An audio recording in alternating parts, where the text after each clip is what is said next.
You're sitting in the living room watching TV when you notice the temperature suddenly drop. You go into the kitchen to turn the heating up when a cup on the worktop starts to shake. It suddenly lifts up and flies across the kitchen, smashing into the wall. You run back into the living room, terrified. Then you hear somebody walking down the hallway. You go to investigate, but there's no one there.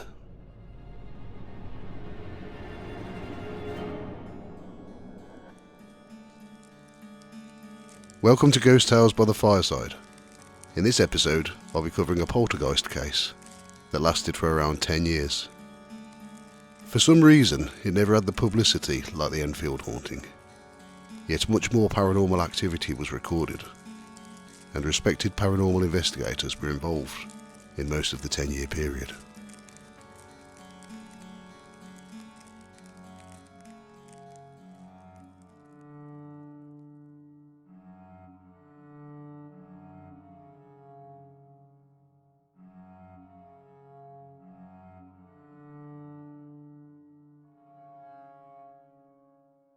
Woodrow is a housing estate in Redditch, Worcestershire, that was built in the 1960s as part of the Redditch Development Corporation's bid to help rehouse around 33,000 of the overcrowded population from over the West Midlands, mainly Birmingham.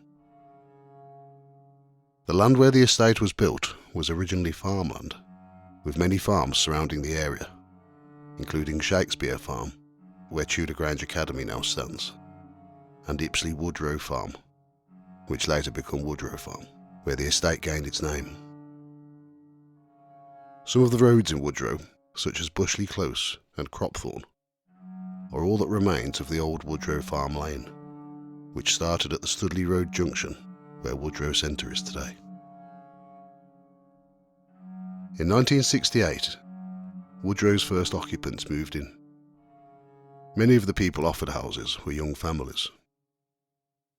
Between 1969 and 1970, Astley Close was completed, and people started to move in. Astley Close was built on the old Ipsley Meadows, which would have been used as farmland. Within the first few years, the residents of Astley Close started to experience strange phenomena, which none of them could explain. They would hear whispering in the houses when no one was around, shadows walking around, and objects moving. In some cases, things were thrown or they would disappear. These strange events were happening in nearly every house in Astley Close. Some people were terrified to stay at home alone. When the children were at school and their partners were at work, people would arrange to visit other neighbours so that they weren't alone and felt safer. Eventually, the Society for Psychical Research, the SPR, were called out to carry out an investigation. They held many vigils in the houses and set up recording equipment, where they picked up whispering, the sound of footsteps, creaks, bangs, and in one case the sound of something being dragged, all when the houses were empty. During one vigil, one of the team was so terrified that they ran out of the house and refused to go back in. What they were scared of was a recording that was picked up saying, "We live, we live." The SPR went back 3 times over a number of years, each time gathering more evidence. In 1980, ATV News interviewed one of the residents of Astley Close, asking her and her son about the paranormal experiences that they'd witnessed. The news reporter, Wendy Jones, claimed that when she entered the living room, it felt extremely and unnaturally cold, even though there was a good enough gas heating system. The lady of the house said that the first thing that they noticed when they moved in was how cold the place was. She said that when they would sit in the living room in the evenings, they would often hear the sound of footsteps walking down the hallway. Each time, there would be no one to be seen in the hallway. The family started to notice that objects were moving around the house, and they'd be found in places where they didn't belong. One day, they witnessed an orange lift up out of the fruit bowl, and it flew across the room, as if it had been thrown by an invisible hand.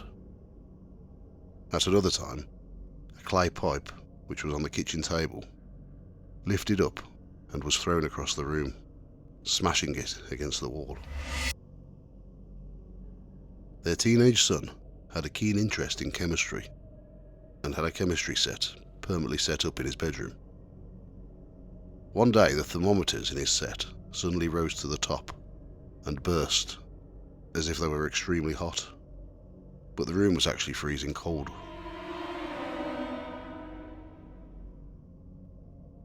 The lady of the house was washing up in the kitchen one day when she noticed an area of the kitchen filling up with a white mist.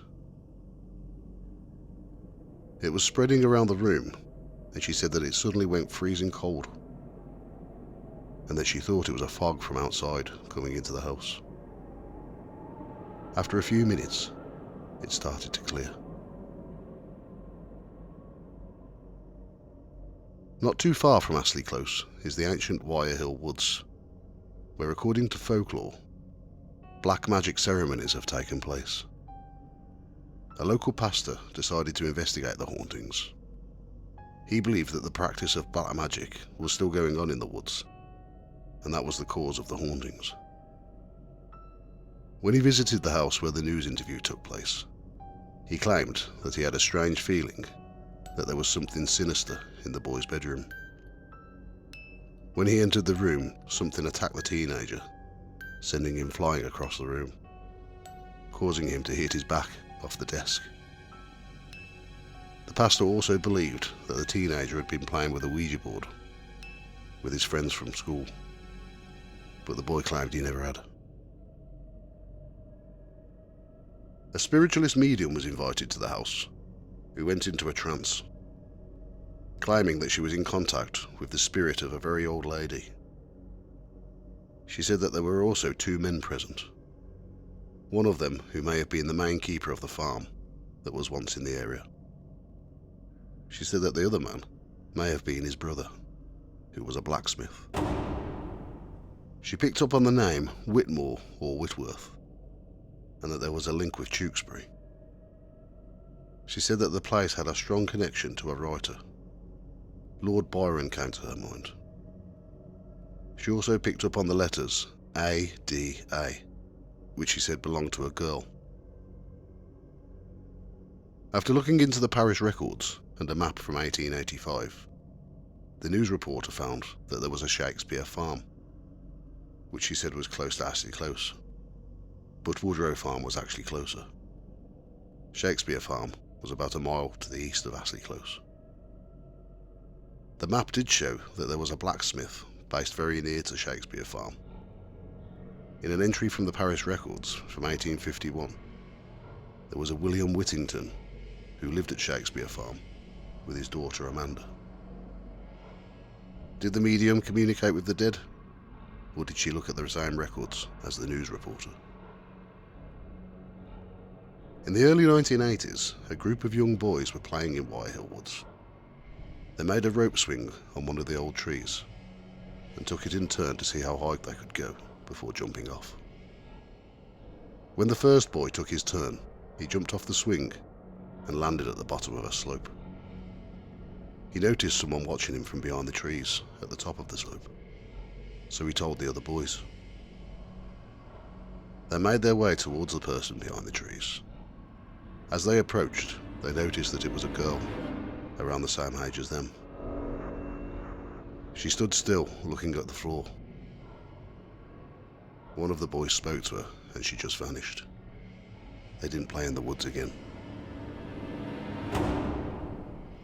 In 1991, a couple were walking their dog through the woods, which they did every Sunday morning. They let the dog off his lead so that he could exercise and run around. He was a playful dog who used to bark a lot when playing.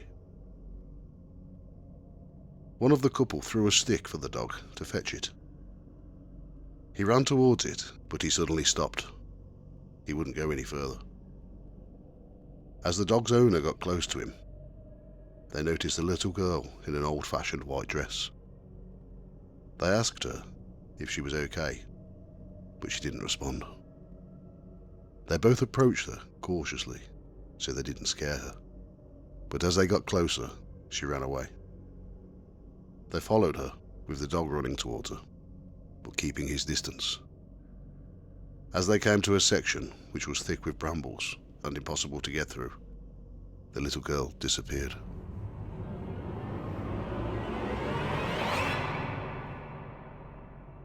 Thank you for listening to Ghost Tales by the Fireside. If you enjoy this channel, please subscribe and give me a thumbs up. It's very appreciated. You can find out more information on the episodes on the website ghosttales.co.uk and on the Facebook page Ghost Tales Podcast and Instagram at Ghost Tales Podcast.